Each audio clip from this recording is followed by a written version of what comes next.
दोस्तों अज की वीडियो आ कपा माशाअल्लाह देखो एडी एडी हो गई आ, एक एक बूटा की आ।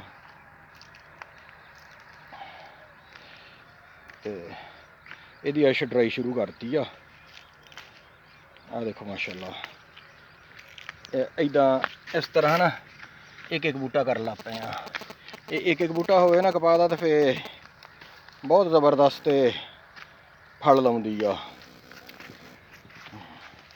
इनू फिर फ्रूटांगे दी बहुत अच्छी ज़बरदस्त होंदी आ देखो माशाअल्लाह। पट उरले उरले हल्के पट दे बेटे दो पट दे, इत्थे दो रहन दे।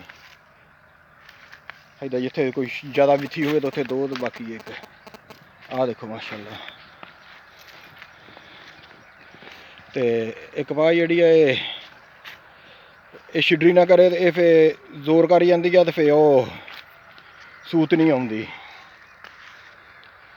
तो जो कपा खाद खूद पाने तो पहले छिडरी की हो ना, फिर यह फायदा होता है कि जी खाद खूद पाते हैं तो वह सारी इनू लगती है बूट पौधे नूं लगती है। तो ਉਹ नहीं होंदा की कहते होंगे आ ਜਿਹੜੇ फालतू बूटे होंगे तो उन्होंने नहीं लगती, तो फिर नशो नुमा पौधे अच्छी करते हैं।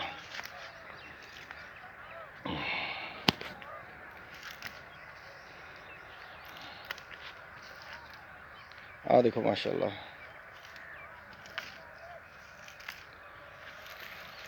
तो ये J5 बी काश्त किया J5 माशाअल्लाह। देखो एडी एडी हो गई है इंशाअल्लाह। कोई किते डोडी चक्कन लग पई आ, होर एक महीना इंशाअल्लाह इन्हें टींडे टूंडे बनाउण लग पैना। इस तरह दी होर वीडियो देखने लिए सारे दोस्त मेरे चैनल को सबसक्राइब कर लो, नाल घंटी वाले बटन भी नप दिओ। जज़ाकुमुल्लाह खैर।